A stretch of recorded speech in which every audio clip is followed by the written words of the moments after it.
The bullet had missed her heart by inches, but it had taken something far more precious. The man she loved had died in her arms on a dusty street in Wichita 3 years ago, and Delilah Sutton hadn't let anyone close enough to see her smile since.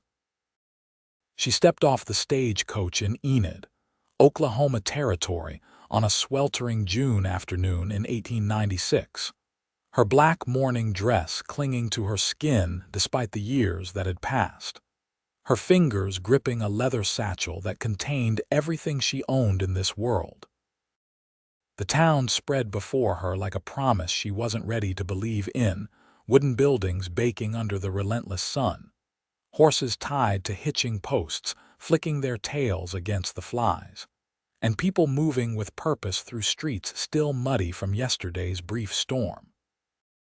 Enid had sprung up practically overnight after the Cherokee outlet land run 3 years prior, and it still had that raw, unfinished quality of a place trying to decide what it wanted to become.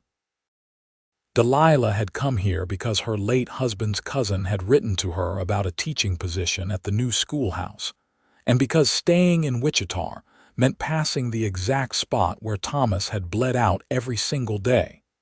She needed distance. She needed to breathe without feeling like his ghost was standing right behind her, reaching for her shoulder with hands that would never touch anything again. "Madam, you need help with your trunk." A young boy, perhaps 12, appeared at her elbow with eager eyes. "Yes, please. I'm staying at the boarding house on 2nd Street. She pressed a coin into his palm and watched him scamper toward the pile of luggage being unloaded from the coach's boot. The boarding house was a 2-story structure painted an optimistic yellow, with white shutters and a wraparound porch where 3 older women sat fanning themselves and watching the street with the sharp attention of those who made knowing everyone's business their personal mission.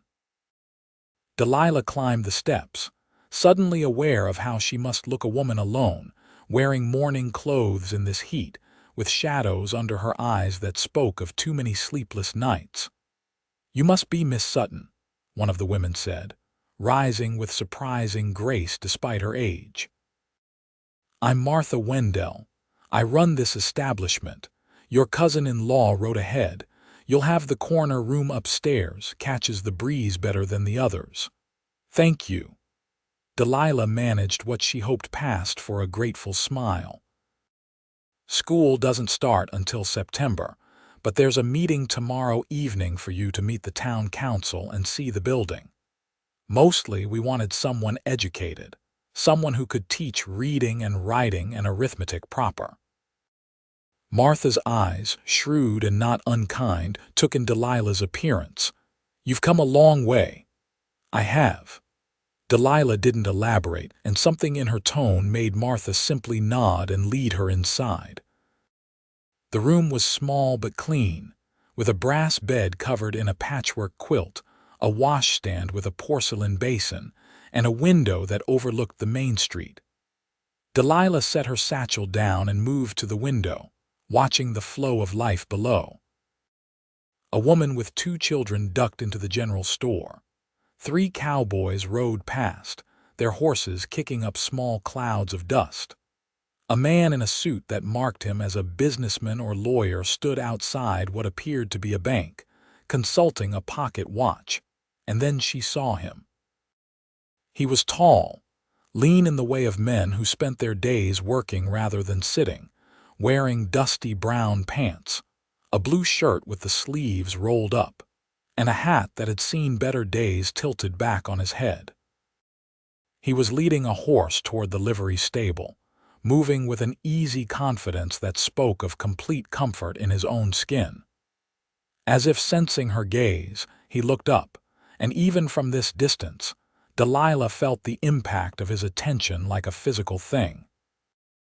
He touched the brim of his hat in a polite greeting, and she stepped back from the window quickly, her heart hammering in a way that felt like betrayal. She pressed a hand to her chest, waiting for the guilt to crash over her. It came, reliable as the sunrise, and she sank onto the bed with her eyes closed. Thomas had been dead for 3 years, 2 months and 16 days. She had counted every one of them, and in all that time she hadn't looked at another man with anything but the most distant politeness. She had convinced herself that part of her had died with him, that she was simply going through the motions of living until it was her turn to rest. "I don't know if I can do this," she whispered to the empty room, but she had signed a contract. The town needed a teacher, and she needed something to fill the hours, so she wouldn't spend them all wandering through memories like a ghost haunting her own life. The next evening, she wore a gray dress instead of black, a small concession to Martha's gentle suggestion that she might want to present a less somber appearance to the town council. The schoolhouse sat at the edge of town, a simple building with large windows to let in the light and a bell tower that still needed its bell. 6 men waited inside, sitting at desks meant for children, their hats in their laps and their faces showing varying degrees of curiosity and assessment. "Gentlemen, this is Miss Delilah Sutton, late of Wichita." The speaker was a portly man with mutton chops and a gold watch chain across his vest. "I'm Harold Peterson, mayor of Enid. These are the council members and concerned citizens who wanted to meet our new schoolteacher." Delilah nodded to each man as he was introduced, trying to remember names and faces.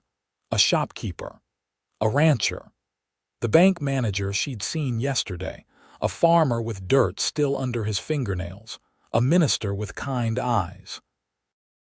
And then the last man stood, unfolding himself from the too small desk with careful movements, and she recognized the cowboy from the street. "This is Callum Xavier.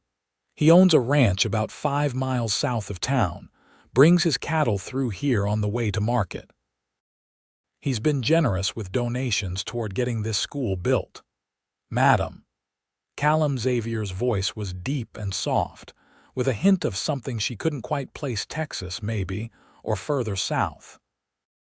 Up close, she could see his eyes were gray-green, like sage after rain, and his face was weathered from sun and wind but handsome in a rugged, unpolished way. A scar cut through his left eyebrow, giving him a slightly roguish appearance. "Mr. Xavier." She kept her voice level, professional. "Miss Sutton comes highly recommended," Peterson was saying. "She taught for 2 years in Wichita before her husband passed. God rest his soul. We're fortunate to have someone with her qualifications willing to come to a new town like ours." The meeting proceeded with discussions of curriculum, supplies, and expectations. Delilah answered their questions competently, feeling herself slip into the familiar role of educator, someone who knew her subject and her purpose. But she was aware, with a hypervigilance she resented, of exactly where Callum Xavier sat, of how he listened more than he spoke, of the one time he interjected to suggest that children whose families couldn't afford books shouldn't be turned away. "Education ought to be for everyone," he said simply. "I didn't learn to read until I was 15, and by then I'd missed so much. These children deserve better." Something in the way he said it, without self-pity but with absolute conviction, made Delilah look at him with new attention. Their eyes met across the room, and she saw understanding there, and something else, a patience that unnerved her. After the meeting, as she walked back toward town in the fading light, she heard hoofbeats behind her. She turned to find Callum riding slowly, keeping pace with her walk. "Didn't mean to startle you, madam, just heading the same direction. Mind if I ride alongside? These roads can be uncertain after dark. It's barely dusk." But she didn't tell him to leave, and he took that as permission. They moved in silence for a few minutes, her footsteps and his horse's hooves creating a rhythm against the packed earth. Finally, he spoke. "I lost someone too. Different circumstances, but the same kind of emptiness after. I recognized the look." Delilah stopped walking, her hands clenched at her sides. "I don't need sympathy, Mr. Xavier. Wasn't offering any, just stating a fact." He looked down at her from his horse, and his expression was open, honest.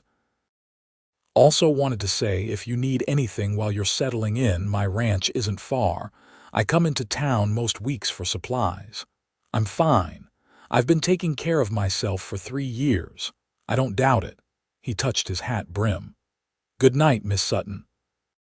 He rode on ahead, leaving her standing in the road feeling foolish and angry, and something else she didn't want to name. When she got back to the boarding house, Martha was on the porch with her knitting. "Callum Xavier is a good man," Martha said without preamble. "Came here 5 years ago with nothing but a horse and a saddle. Built that ranch from scratch. Doesn't drink much, doesn't gamble, doesn't visit the saloon girls. Keeps to himself mostly, but he's honest in his dealings and he's got a kind heart under all that cowboy roughness. I'm not interested in Mr. Xavier's character, kind or otherwise." Delilah kept her voice cool. Martha's needles clicked softly. "Didn't say you were, dear, just making conversation." But as Delilah lay in bed that night, watching the moonlight paint silver squares on her floor, she found herself thinking about gray-green eyes and a voice that spoke of understanding without demanding anything in return. She pressed her palm against her chest, feeling her heartbeat, reminding herself that she was still alive even when she didn't particularly want to be. "I'm sorry, Thomas," she whispered into the darkness. "I don't know if I can do this." The summer weeks passed slowly, thick with heat and humidity that made every movement feel like wading through honey. Delilah spent her days preparing the schoolhouse, whitewashing the walls, arranging the desks that had been donated by various families, writing out alphabets on the chalkboard to test the quality of the chalk. She lost herself in the work, grateful for the exhaustion that let her sleep at night. She saw Callum Xavier regularly. Enid wasn't large enough to avoid anyone, and he seemed to have business in town more often than she would have expected for a rancher. He always acknowledged her with a polite nod or a touch to his hat brim, never pushing for conversation, never intruding on her carefully maintained distance. But she was aware of him in a way that frightened her aware when he stopped to help an elderly man load supplies onto a wagon, aware when he bought candy sticks at the general store and handed them to a group of children, aware of the way he moved with that easy grace that suggested strength held carefully in check. One afternoon in late July, a commotion outside drew her from the schoolhouse. She emerged to find a crowd gathered around two men circling each other in the street, fists raised, faces red with anger. One she recognized as a farmer named Jack Sullivan. The other was a stranger with the look of a drifter about him. "You cheated me," Sullivan was shouting. "That horse was supposed to be sound. Horse was fine when I sold it. Not my fault you can't handle an animal." The first punch flew, and then they were grappling in the dirt, a tangle of fury and flying fists. The crowd pressed closer, some shouting encouragement, others calling for them to stop. Delilah felt her breath catch in her throat, transported suddenly to another fight, another day, the moment before the gun had come out and her world had ended. She didn't realize she had pressed herself back against the schoolhouse wall until a voice spoke low near her ear. "Easy. It's just a scuffle. Marshall will break it up in a minute." Callum Xavier stood beside her, not touching but close enough that she could feel the solid reality of his presence, grounding her in the now instead of the then. She watched as, indeed, the town marshal, a grizzled man in his 50s, waded into the fight and separated the two men with the practice of someone who had done this many times before. "You all right?" Callum asked quietly. Delilah realized she was shaking. She wrapped her arms around herself, hating the weakness. "I'm fine." "You don't look fine. You look like you've seen a ghost." "It's none of your concern, Mr. Xavier." "Maybe not, but I'm making it my concern anyway." His voice was gentle but firm. "There's a restaurant down the street, the one Mrs. Chen runs. Best dumplings in the territory. Let me buy you some supper." I know you don't need anything. I'm asking anyway, please." The please undid her. She looked up into his face and saw no pity there, no calculation, just a simple human kindness that made her throat tight. She nodded before she could think better of it. Mrs. Chen's restaurant was a small establishment tucked between a hardware store and a barber shop, with red curtains in the windows and the most amazing smells wafting from the kitchen. Mrs. Chen herself, a tiny woman with silver threading through her black hair and sharp, intelligent eyes, greeted Callum like an old friend and showed them to a table near the back. "The usual?" she asked Callum. "Yes, madam, and whatever Miss Sutton would like." Delilah let Mrs. Chen recommend dishes, and soon the table was covered with steaming plates of dumplings, noodles, and vegetables cooked in savory sauces. She ate mechanically at first, but the food was so good that despite herself, she began to actually taste it, to feel the warmth of it spreading through her chest. "How did you end up in Enid?" Callum asked after they'd eaten in silence for a while. "My husband's cousin wrote about the teaching position. I needed to leave Wichita. Too many memories. Something like that." She set down her chopsticks, which she'd learned to use during her 2 years of teaching when several Chinese families had sent their children to her school. "He died in a fight like that one. It started over a card game, escalated into something worse. Someone pulled a gun. Thomas tried to stop it, and he took a bullet meant for someone else." Callum didn't speak immediately. When he did, his voice was low and careful. "That's a hard way to lose someone. Sudden like that, no time to prepare." "Is there ever time to prepare?" Delilah heard the bitterness in her own voice and hated it. "No, I suppose not." He looked down at his plate. "I lost my wife 4 years ago. Fever swept through the county.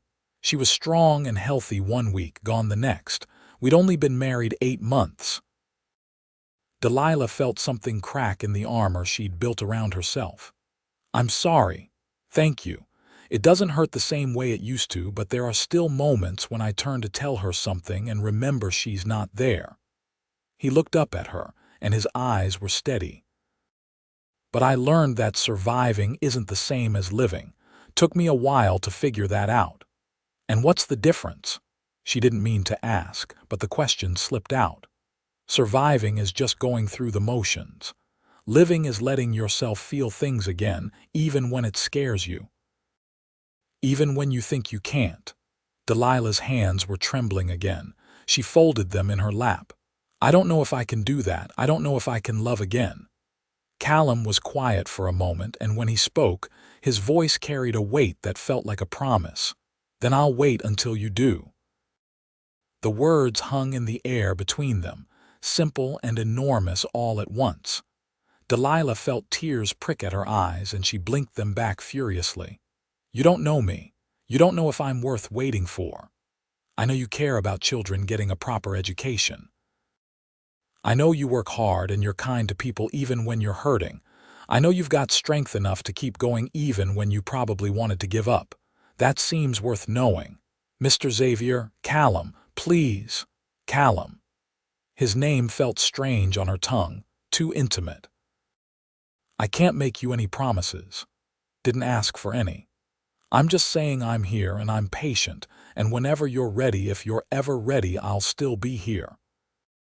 They finished their meal in a silence that felt less heavy than before, as if something had shifted without either of them quite meaning it to. When he walked her back to the boarding house, the evening air had cooled slightly, bringing with it the smell of coming rain. "Thank you for supper," she said at the porch steps. "You're welcome.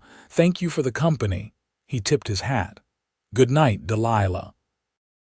He used her first name so naturally that she didn't think to object until he was already walking away, his boots making soft sounds against the wooden sidewalk. She watched him go, one hand pressed against her chest where her heart was beating too fast, too hard, too much like hope. August arrived with thunderstorms that turned the streets to rivers of mud and made the air smell like iron and earth. Delilah continued her preparations at the schoolhouse, and she began to see more of the families whose children would be her students. They came to introduce themselves, to assess this stranger who would be teaching their young ones, and she met them with the professional warmth she'd cultivated in Wichita. Callum kept his word about being patient. He didn't push, didn't demand, didn't crowd her. But he was there helping to repair a leak in the schoolhouse roof when the storms revealed weaknesses in the construction, bringing her books he thought she might use for teaching, appearing with an umbrella when she got caught in a sudden downpour walking back from the general store. "I was heading this way anyway," he'd say, or had this extra lumber sitting around, or some other casual explanation that didn't require her to feel indebted. But Delilah wasn't a fool. She recognized courtship when she saw it, even courtship this gentle and patient. And against her will, against every wall she'd built, she found herself softening toward him. Found herself listening for his voice when she was in town. Found herself noticing the way his eyes crinkled at the corners when he smiled. Found herself remembering little things he'd said and turning them over in her mind like smooth stones. It terrified her. One evening in mid-August, she was working late at the schoolhouse, arranging the few books she'd managed to acquire into some semblance of a library, when she heard a knock at the door. She opened it to find Callum standing there with a box in his arms. "Sorry to disturb you.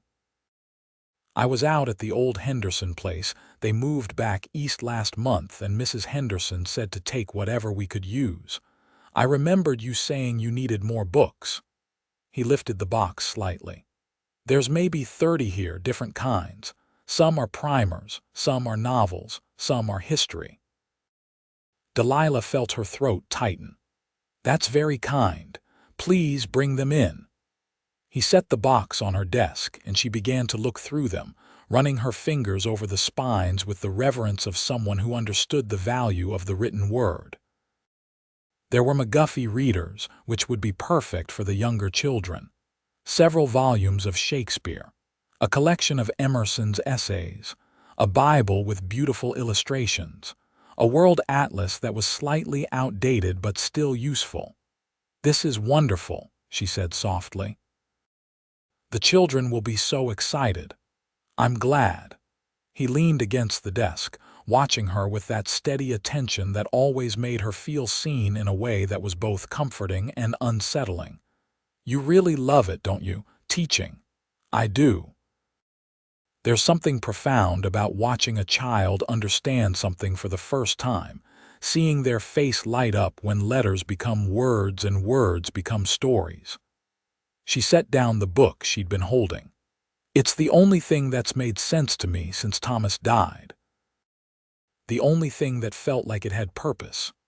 "You talk about him a lot," Callum observed without judgment. "That's good, means he's not forgotten. Do you talk about your wife?" "Sometimes. Not as much as I used to. Her name was Alina. She loved horses and terrible jokes and had a laugh that sounded like bells." He smiled, and it was tinged with sadness but not consumed by it. "She would have liked you." "How do you know?" "She always said the world needed more people who cared about doing things right, even when it was hard." "That's you." Delilah turned away, looking out the window at the darkening sky. "I'm not as good as you think I am. Never said you were perfect, said you were worth knowing, worth waiting for." He moved to stand beside her, not touching but close. "Delilah, can I ask you something?" "All right." "What are you so afraid of?" The question hit her like a blow. She wrapped her arms around herself, feeling exposed. "I'm afraid that if I let myself feel again, if I let myself love again, I'll lose it. And I don't think I can survive that a second time." So you're going to spend the rest of your life half alive to avoid the possibility of pain. Yes. The word came out fierce, defensive. Yes, exactly that. Because at least this way I'm in control. I know what to expect. I can manage this. Can you? His voice was soft but challenging. Because from where I'm standing, you don't look like someone managing. You look like someone drowning who's convinced themselves they're swimming. She whirled on him, anger flaring hot and bright. You don't get to say that to me. You don't get to tell me how to grieve or how to heal or how to live. You lost your wife 4 years ago. I lost Thomas 3 years ago. We're not the same. You're right. We're not the same. Everyone's grief is different. He held her gaze, unflinching. But I do know what it's like to wake up one day and realize you've been so busy protecting yourself from more pain that you've forgotten how to live. And I know that's no way to exist. So, what do you want from me? She was shaking now, all the emotions she'd kept locked down for so long threatening to break free. You want me to just decide to be happy, to just let go and trust that everything will be fine. No, I want you to let yourself be human. To let yourself feel scared and angry and sad and maybe, somewhere down the line, something good too. I want you to stop punishing yourself for surviving when Thomas didn't. The tears came then, hot and furious, and she turned away from him, pressing her hands over her face. I should have been able to save him. I should have done something. There was nothing you could have done. It wasn't your fault. Callum's voice was closer now, right behind her. Delilah, it wasn't your fault.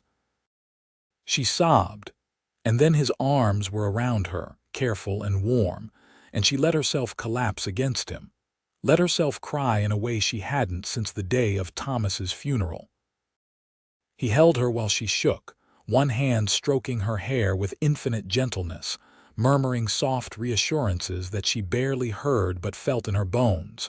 When the storm of tears finally passed, she pulled back, mortified. I'm sorry. I didn't mean to. Don't apologize. Everyone needs to break down sometimes. Doesn't make you weak. He pulled a handkerchief from his pocket and handed it to her. She wiped her face, taking shaky breaths. I don't know how to do this. Do what? Let someone in again. Let myself care. I'm terrified. I know, that's all right. We can go slow. He smiled, and it was so warm and understanding that she felt something inside her chest crack open. I meant what I said. I'll wait. That's not fair to you. Let me worry about what's fair to me. You just focus on taking care of yourself.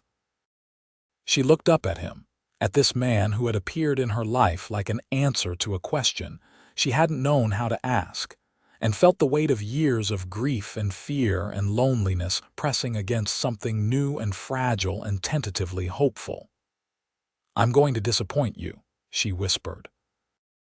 I doubt that very much. He tucked a strand of her hair behind her ear, the gesture so tender that it made her breath catch. But even if you do, we'll figure it out. The school year began on the first Monday in September with 12 students ranging in age from 6 to 14. Delilah stood at the front of the classroom in a navy dress, her hair pinned up neatly, and looked at the eager and nervous faces before her. This was familiar ground. This was where she knew who she was and what she was supposed to do. Good morning. My name is Miss Sutton, and I'm very pleased to be your teacher this year. We're going to learn many things together: reading, writing, arithmetic, history, geography. But more than that, we're going to learn how to think, how to question, how to understand the world around us. The days fell into a rhythm. She taught from 8 in the morning until 3 in the afternoon, breaking for lunch at noon. Some of her students were quick learners, hungry for knowledge. Others struggled, whether from difficulty with the material or from home situations that made focusing hard.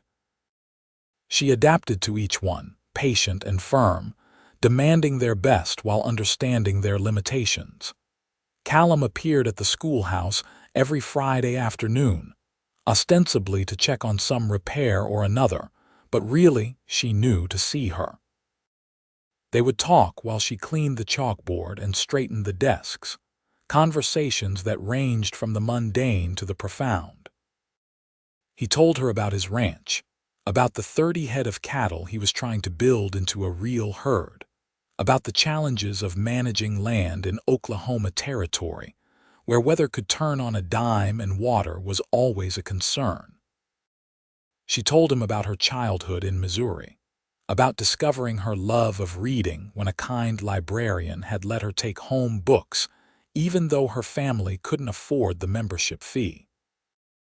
About meeting Thomas at a church social when she was 20, about how he'd courted her with wildflowers and terrible poetry, and a sincerity that had won her heart. "He sounds like he was a good man," Callum said one afternoon as they sat on the schoolhouse steps, watching the children who had stayed late to play in the yard. He was. He was kind and honest, and he made me laugh." She paused. "But I've realized something lately. I spent 3 years thinking of myself as Thomas's widow, as half of something that was broken. I forgot that I was a whole person before I met him, and I'm still a whole person now. That's a hard thing to remember when you're grieving." "Yes, but I think I'm finally starting to understand it." She looked at him, at this patient, steady man who had waited while she found her way back to herself. "You helped with that. You and your ridiculous determination to wait for someone who kept pushing you away. Wasn't ridiculous. You were worth waiting for," he smiled. "Are worth waiting for." Present tense. "Callum." She said his name softly. "I think I'm ready to try." His expression shifted, hope lighting in his eyes. "Try what?" "To let myself care again. To let myself feel again. It still scares me, but I think I'm ready to be scared with you instead of scared alone." He reached for her hand, and she let him take it, let him thread his fingers through hers. "We'll go as slow as you need." "I know. That's why I'm willing to try." Their courtship, official now in a way it hadn't been before, was the talk of the town for exactly 1 week before something more interesting happened, and the gossips moved on.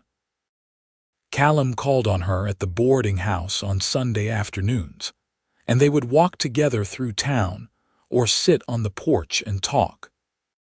He took her to church services, where they sat together in the back pew, and she tried not to feel self-conscious about the approving looks from Martha and the other older women. He kissed her for the first time in October, on an afternoon when the air had finally cooled, and the leaves on the few trees in town were turning gold and crimson. They had ridden out to his ranch so she could see it, and she'd been charmed by the simple house he'd built, by the barn he was so proud of, by the way the land rolled away in gentle swells toward the horizon. "It's not much yet," he said, standing beside her on the porch, "but it's mine. I built it with my own hands. It's wonderful. You should be proud." He turned to face her, his expression serious. "Delilah, I need to tell you something." Her heart lurched. "All right. I'm falling in love with you. I think I have been since the day I saw you get off that stagecoach. And I know you're not ready to hear that, and I'm not asking you to say it back. But I needed you to know, because I'm a man who believes in being honest about what I feel." She stared at him, this good, patient, honest man, and felt her carefully reconstructed walls crumble into dust. "I'm falling in love with you too. It terrifies me, but it's true." His smile was like sunrise. "Can I kiss you?" "Yes." He cupped her face in his hands, calloused and gentle, and kissed her with a sweetness that made her eyes sting with tears. It was nothing like kissing Thomas had been the passion of youth, urgent and hungry. This was different, slower, deeper, the kiss of two people who had known loss and chosen to risk love anyway. When they broke apart, she rested her forehead against his chest, listening to the steady beat of his heart. "I'm still scared," she whispered. "That's all right. I'm a little scared too." He wrapped his arms around her. "But I think we can be scared together and still make something beautiful." Winter came early that year, with snow falling in late November, and temperatures dropping low enough that the students arrived at school bundled in whatever warm clothes their families could spare. Delilah kept the pot-bellied stove roaring, and on the coldest days, she had the children pull their desks close to the heat and would read aloud to them from whatever books they were studying. Callum weathered the winter at his ranch, but he came to town every week without fail, riding through snow and cold to see her. On Christmas Eve, he gave her a gift, a beautiful leather-bound journal with her initials embossed on the cover. "For your thoughts," he said. "I know you have a lot of them." She gave him a scarf she'd knitted, her fingers clumsy with the needles but her determination fierce. It was lopsided and had more than a few dropped stitches, but he wore it like it was the finest silk, and the look in his eyes told her he understood what it meant, that she was trying, that she was building something new with him. In January, on a day when the schoolhouse was closed because of a blizzard that had blown in overnight, he asked her to marry him. They were in Mrs. Chen's restaurant, sharing a pot of tea, and he reached across the table to take her hand. "I know it hasn't been that long. I know you might need more time, but I also know that life is uncertain and short, and I don't want to waste any of the time we have. Delilah Sutton, will you marry me?"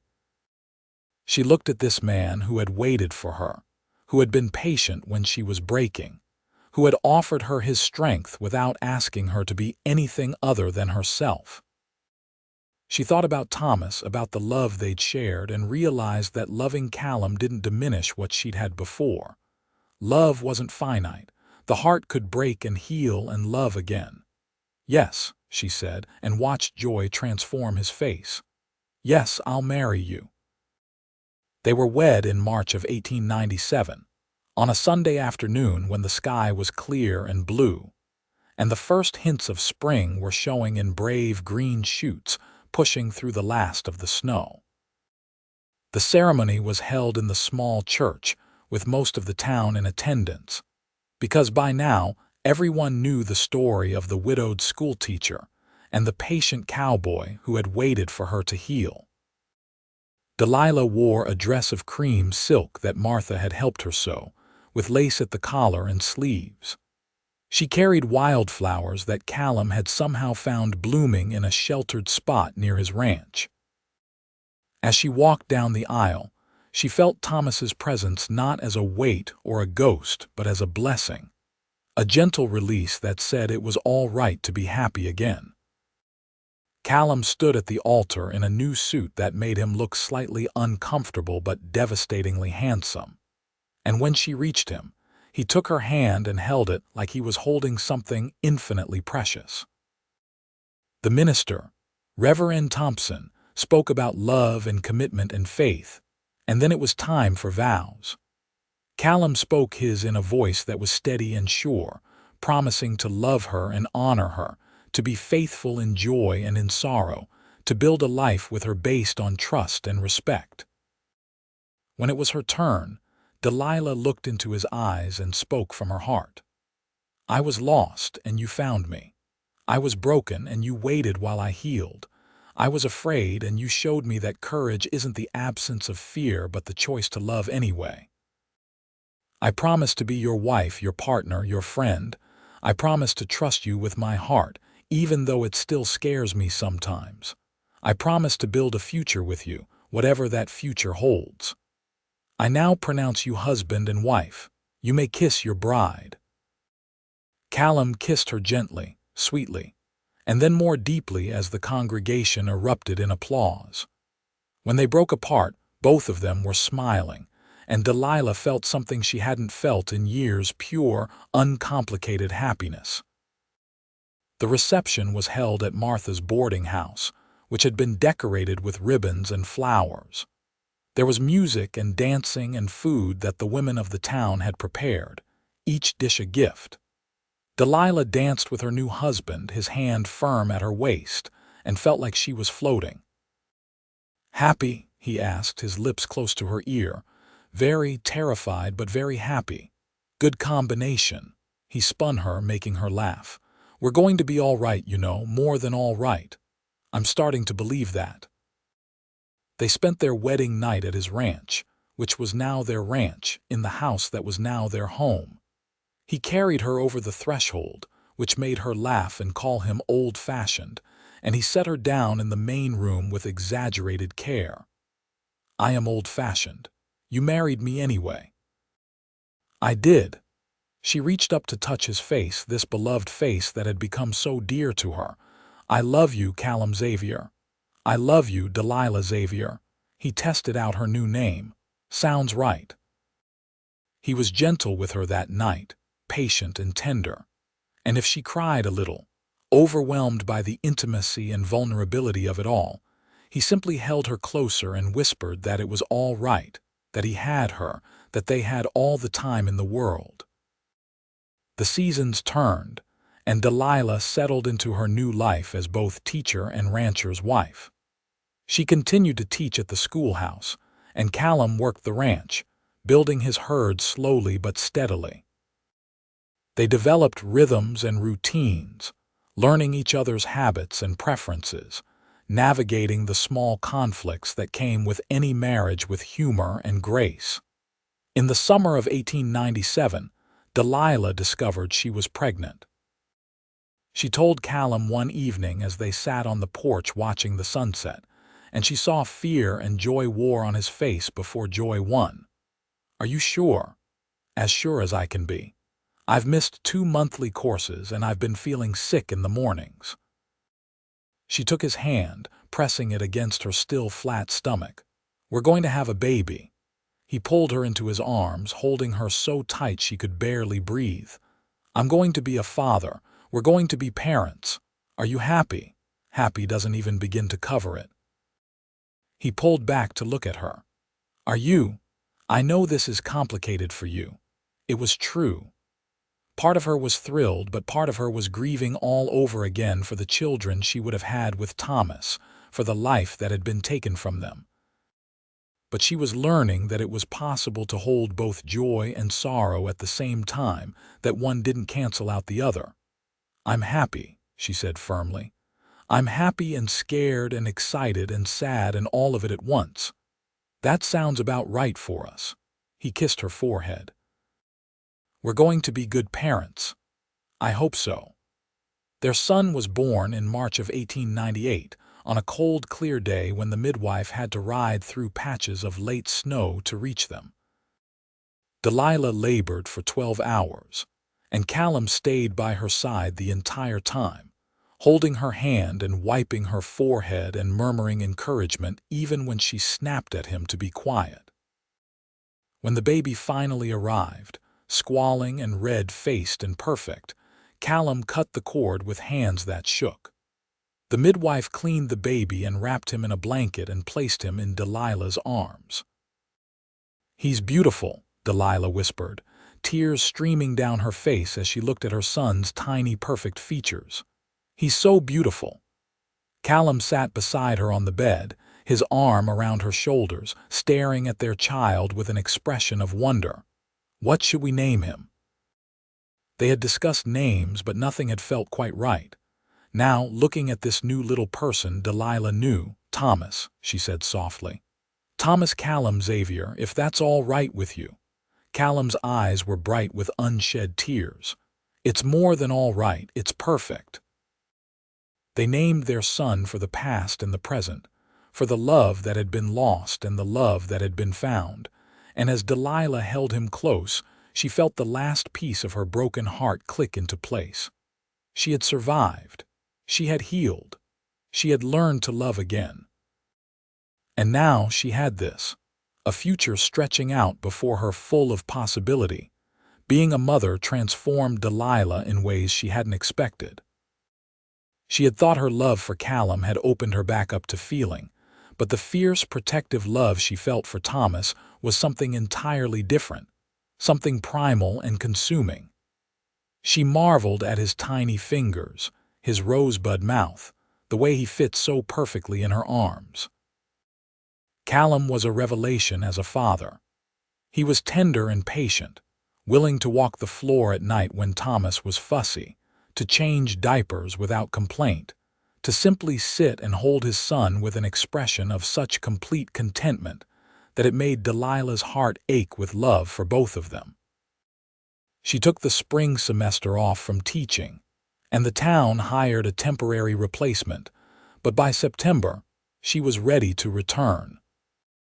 Martha offered to watch Thomas during school hours, and though it was hard to leave him, Delilah found that she needed the intellectual stimulation, needed to be Miss Sutton the teacher as well as Mrs. Xavier the wife and mother. Life settled into a new rhythm. She taught during the day while Martha watched Thomas, bringing him to the schoolhouse during lunch so she could nurse him. Callum worked the ranch, and his herd grew until he had nearly 100 head of cattle, enough that he hired 2 hands to help with the work. In the evenings, they would gather as a family, Delilah grading papers while Callum played with Thomas. And later, after the baby was asleep, they would sit together on the porch and talk about their days, about their dreams, about the life they were building together. In the fall of 1899, Delilah realized she was pregnant again. This time the news was met with uncomplicated joy from both of them, and when their daughter was born the following spring, they named her Enid Martha Xavier, for Callum's late wife and for the woman who had become such a dear friend to them both. Thomas was 2 years old and fascinated by his baby sister, wanting to help with everything. Delilah watched Callum teaching their son to be gentle, guiding his small hand to stroke Enid's soft hair, and felt so full of love she thought she might burst with it.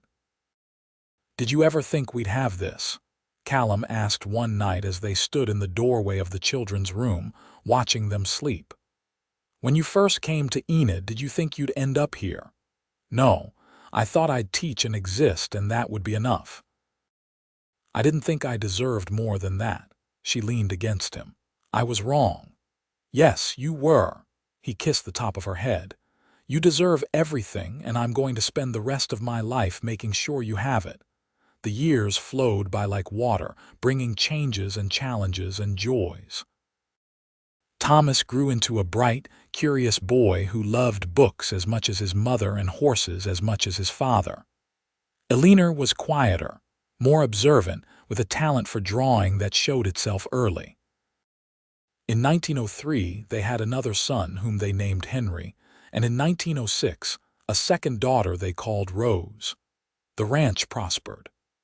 Callum expanded their holdings, buying adjacent land when it became available, hiring more hands, building a larger barn.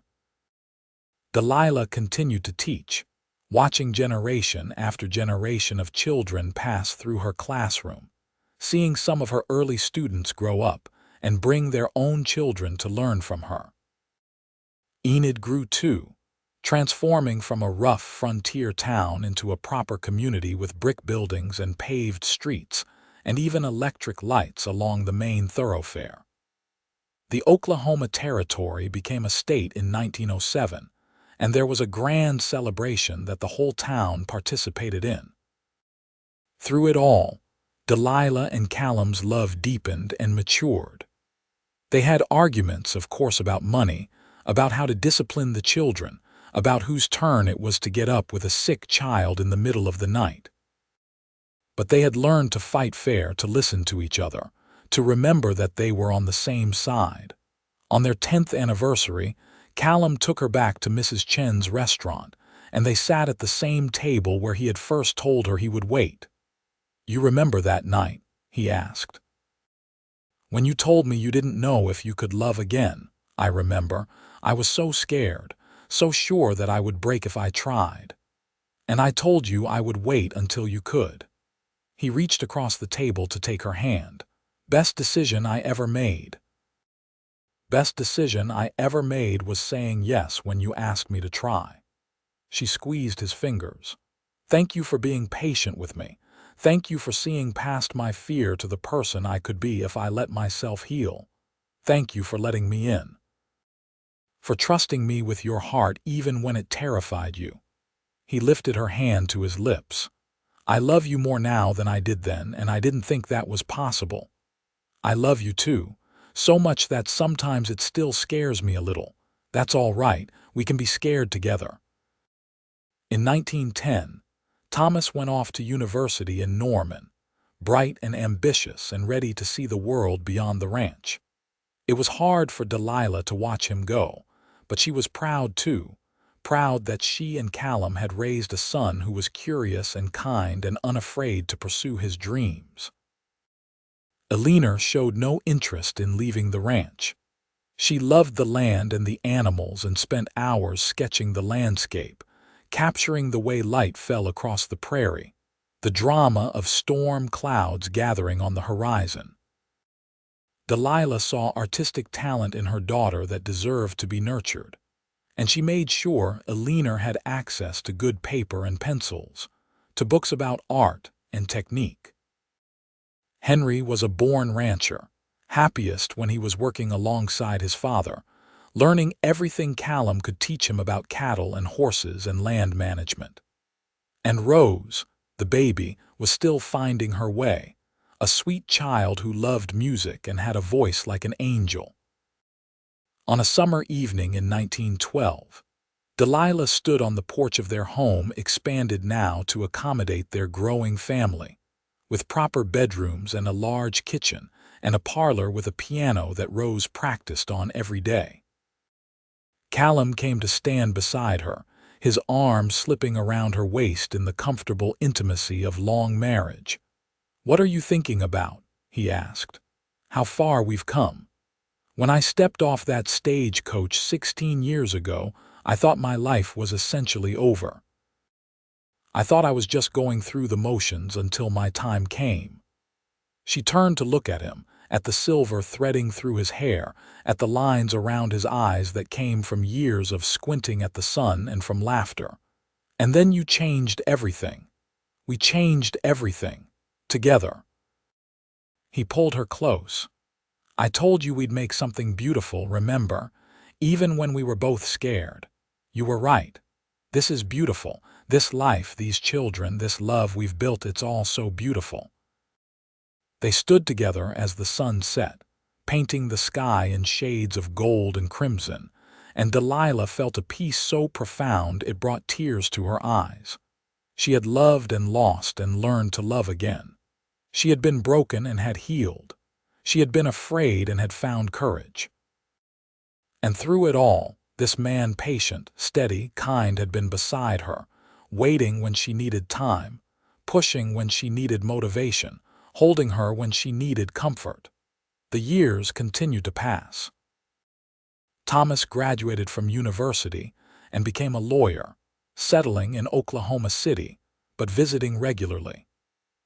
Enid married a fellow artist, a kind man named James who saw the world the way she did, and they moved to Santa Fe but returned to the ranch every summer. Henry took over more and more of the ranch operations as Callum's joints began to ache with age, and he proved himself to be as capable as his father. Rose went to music school in St. Louis and came back to teach piano and voice in Enid.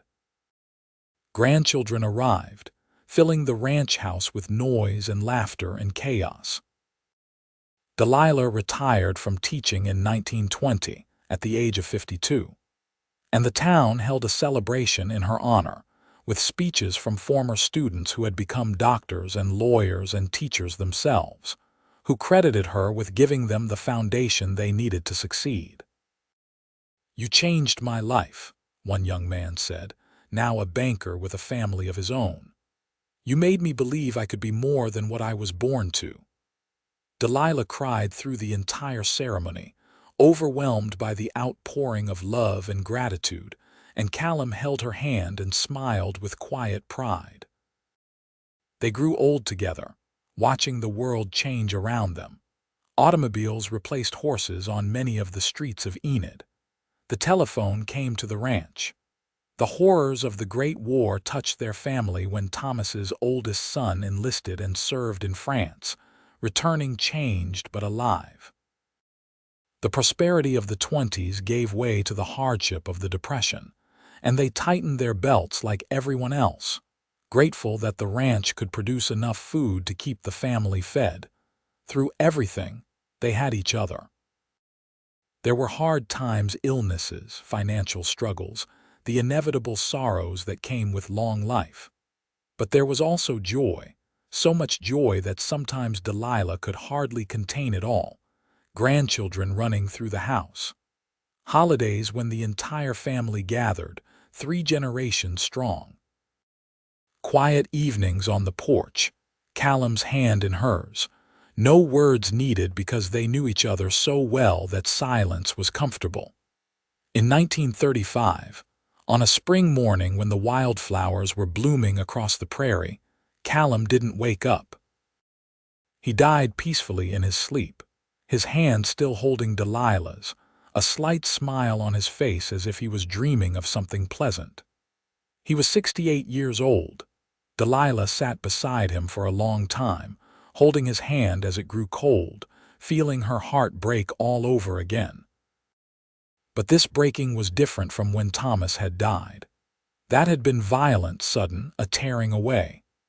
This was a natural ending, a life fully lived, a love fully expressed. It hurt God. It hurt, but underneath the pain was gratitude so deep it was almost holy. "Thank you," she whispered to him, to his still form, to the spirit she believed was somewhere nearby listening. "Thank you for waiting for me. Thank you for loving me. Thank you for showing me that it was possible to live again." The funeral was attended by what seemed like half the county ranchers and townspeople, former students and their children, old friends and new. Person after person told Delilah stories about Callum's kindness, his generosity, his steadiness. She listened to them all, adding their memories to her own, a mosaic of a life well lived. Henry ran the ranch now, with his own son working beside him. Thomas came home for the funeral and stayed for 2 weeks, making sure his mother was all right. Eleanor painted a portrait of her father from memory, capturing something essential about him that made Delilah cry when she saw it. Rose sang at the service, her voice breaking but beautiful. In the months that followed, Delilah grieved, but she didn't lose herself the way she had when Thomas died. She had learned, over the years with Callum, that it was possible to hold sadness and joy at the same time, to miss someone terribly while still being grateful for every moment you had together. She cried, but she also laughed at memories. She felt lonely, but she also felt surrounded by love from her children, her grandchildren, the community Callum had helped build. One evening, sitting on the porch as the sun set, she opened the journal Callum had given her that first Christmas. She had filled it over the years with thoughts and memories, and now she added one more entry. "My dearest Callum," she wrote, "you told me once that you would wait until I could love again, and you kept that promise. You waited while I healed. You waited while I learned to trust. You waited while I found my way back to myself. And then you loved me so well, so completely, that I became more than I ever thought I could be. You gave me a life full of purpose and passion, children and grandchildren, laughter and joy. You gave me 43 years of partnership, of friendship, of love that sustained me through everything. I will miss you every day for the rest of my life, but I will not regret a single moment. You were worth the risk. The love we built was worth the fear I had to overcome. Thank you, my love, for everything. I will carry you in my heart until we meet again." She closed the journal and looked out at the land they had built their life on, the prairie stretching away in shades of gold in the fading light. And she felt, despite the ache of loss, a profound sense of peace. She had loved deeply, twice in her life. She had been loved in return. She had raised children who were good people, who carried forward the values she and Callum had tried to instill. She had taught hundreds of students and influenced countless lives. She had survived grief and found joy again.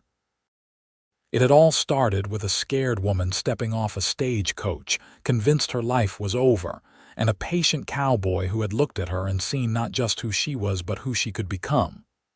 Who had said, simply and truly, "I'll wait until you do." And he had. And she had. And together, they had built something beautiful.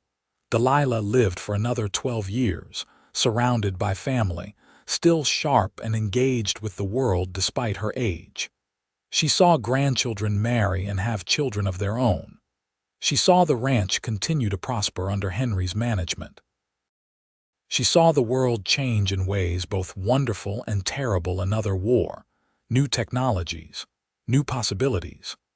When she died in 1947 at the age of 79, she was buried beside Callum on a hill overlooking the ranch, under a sky so blue it hurt to look at. Her children and grandchildren and great-grandchildren gathered to say goodbye, and they told stories about her strength, her wisdom, her capacity for love. "She taught us that it's possible to heal," Thomas said, his own hair white now, his voice thick with emotion.